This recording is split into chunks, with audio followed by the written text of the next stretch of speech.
I originally thought that I would have to leave Hong Kong to do and participate in an EMBA program. And then I found out about the program here, and it was so new. You initiated the program at a time when there wasn't a lot of programs like this around, and at a university not known for its business school programs. So how did this come about? Well, when I was hired, my job, I was Associate Dean for Master's Programs, was to build Master's Programs reputation. And having come from Kellogg as an alumni and knowing that they had initiated some partnerships before ours, pushed them to do something here. I mean, I had started a few EMBA programs earlier. In fact, had attended the Kellogg program when I was doing my MBA for my last few courses. So I knew the power of a top educational executive degree and knew that Asia needed one. Asia was growing, there weren't top options available. And like you say, people would leave the area to be educated, and I thought we could fix that. So with the partnership, we ended up offering not only a famous US degree, but helping build the Hong Kong degrees.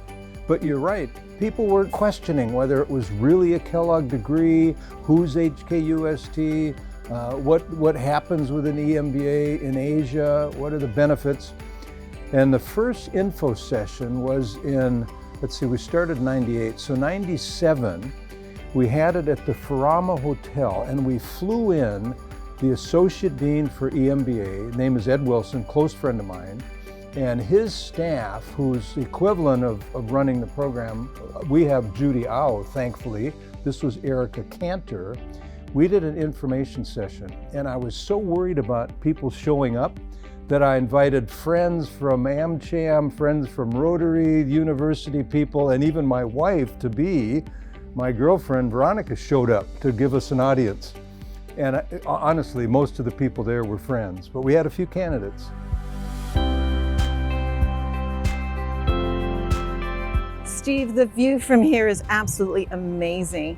When I first came here in 1998 to do my interview with you as part of my program application, I was awed and inspired by how gorgeous the location is.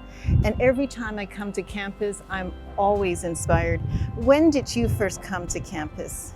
Cami, this was for the interview for this position, fall of 1995, so a few years ahead of you. I flew over from the US. I'd been to Asia before. I'd spent some time in Japan, some time in the Philippines as a head of admissions for Kellogg. But this interview was my first time in Hong Kong. But once I got to this campus, it revealed to me an amazing setting. And I'd heard about it before, but the opportunity to move here and to come here was certainly one I couldn't refuse. And within 4 months of that visit, I packed my bags and moved here. So I was living here in 1996, January of 1996. Steve, this balcony looks amazing, and it was built for the CAGE program. How did this come about, and why this location? Well, we moved actually 3 times since the beginning. The first room was on the ground floor of this building, and we were there for about 6 months. Then we renovated a room back here and finally settled here. But part of the opportunity in having a seaside was to try to access this roof down here. So in order to do it, we built this balcony so we'd have an opportunity to use this lower rooftop for our events.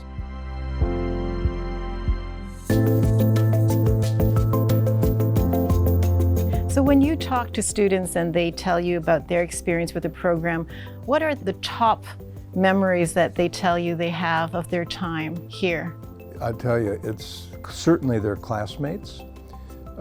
They bond so closely because the residential component brings them together.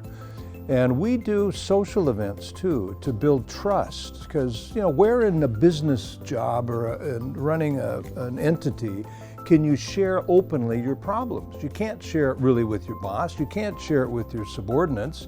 You're kind of alone as a leader.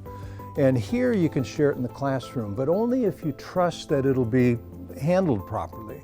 And so we build that trust with the social activity and the work that we do, the group work. By the time they graduate, our students are very proud and fond of their classmates, for one. They always have a few faculty that they'll never forget and they'll keep in contact with, and we're very proud of that. In fact, we encourage that. Our faculty tell them, look, you were my student, so if you need something going forward, here's my email, or whatever they do. I remember Tower C very well. It was, we had an apartment which we shared with another KH classmate, and it was very cozy. We lived in there, we studied in there, we did our group work, and we did a great amount of partying in Tower C. But some lifelong friendships were developed during those weekends. And the living on campus was one of the biggest reasons why I was sold on the program. Now, was the live-in on campus always part of the program design? It was. In fact, when we initiated the program here, our goal was to build it as a regional program. This actually was unique to Kellogg. Kellogg's program was built for the Chicago market. When they partnered with us, they imagined we would be drawing from Hong Kong, a beautiful, large international city. But my intention was to be regional because it was a fast-growing area. Now, I remember distinctly meeting with Paul Bolton, the vice president at the time, who controlled this facility, and I said, look, we need bedroom space for our regional EMBA. We have this top-ranked partner. We want them to live together so they can build these bonds and trust among classmates. So Tower C was a real asset, one that the university had never intended when they built the facilities, but we were able to get in there early enough to have it kind of customized for us. Here at the Conference Lodge, this is a significant upgrade from Tower C, and when I stepped into this facility, it really reminded me of the Allen Center on the Kellogg campus. And when I first went there for my live-in week in Chicago, I was so impressed with the 5-star excellent facilities. Was that something that you had wanted to emulate with this facility on the campus? It definitely was. And of course, I was living in Evanston and working at Kellogg, and the Allen Center was built in 1979. I was there up until '89, and we used that Allen Center frequently. And so when I came here and started up working on the EMBA, we had Tower C, but we knew long-term we really had to have a better facility. So we had been whining about our need for a basic, decent hotel.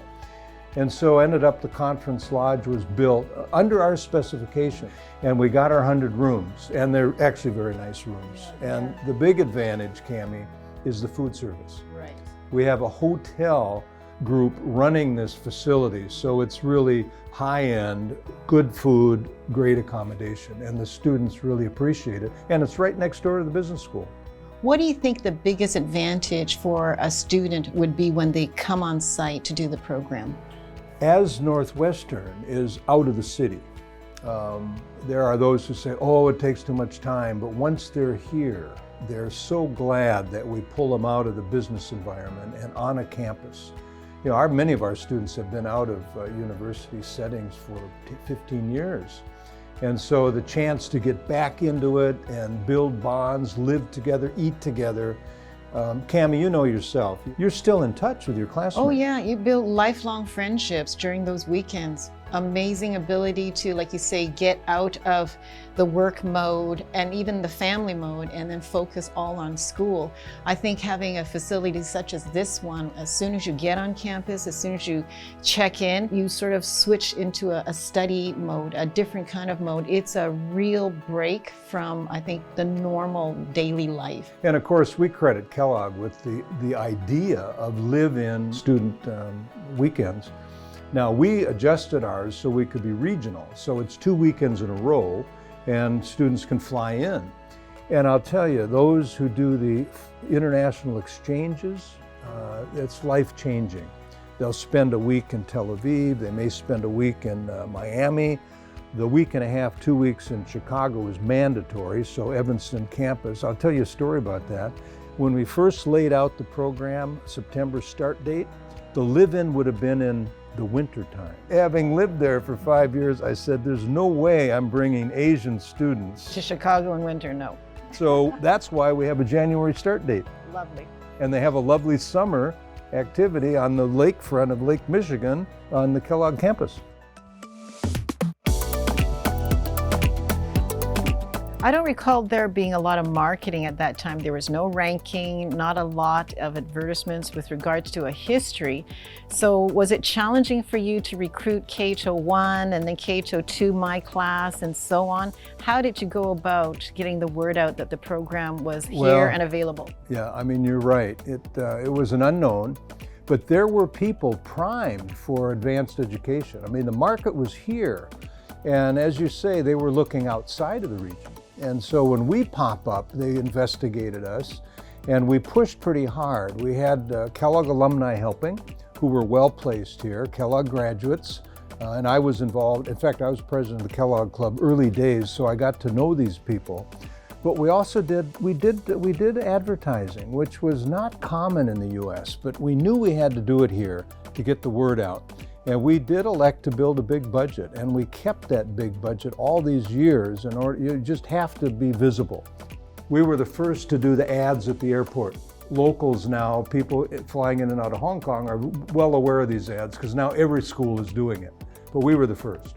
We did a lot of promotion in the SCMP, the Wall Street Journal, Fortune magazine, and even the Financial Times to get the word out.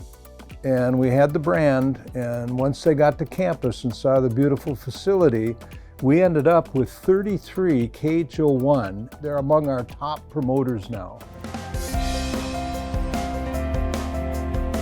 Well, we're sitting in the newer business building, and once we moved into this facility, it seemed to signal a new phase in the evolution of the program. I mean, was having a dedicated business school on your radar when you started the program? Well, you always dream about it. Our founding president, Chia-Wei Wu, wanted the 4 schools in one building. So we have a huge academic building here, and that was where we started. And we were there for about 15 to 18 years, I believe.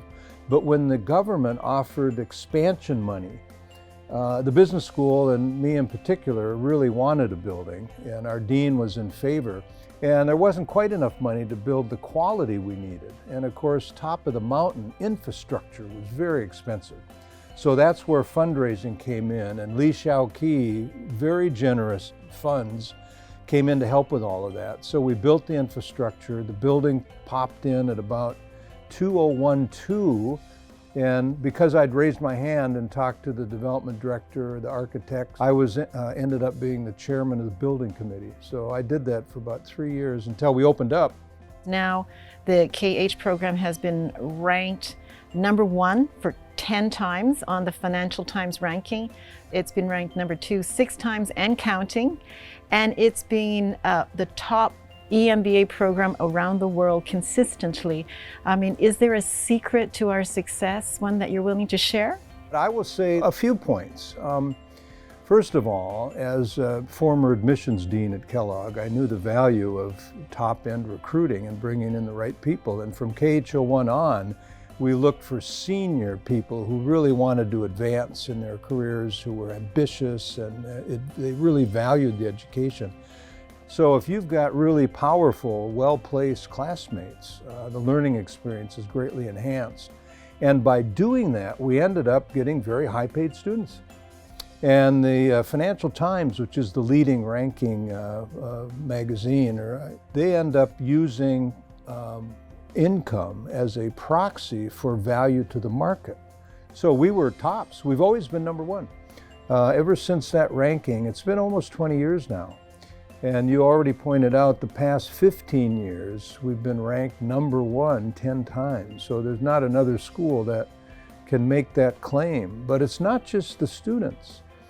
We have a world-class staff here, and taking care of the details and managing the courses and keeping the faculty happy is a huge job.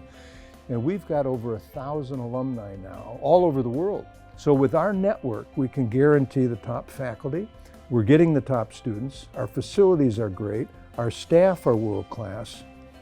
We're happy. Right. The ranking revealed us. Yeah, that's fantastic. Steve, I loved hearing about the history of the program. Thank you so much for being a part of it, for starting it, founding it, initiating it, and still being a part of the program. Thank you. It's been a great 25 years. And going, and keep going. Thank you.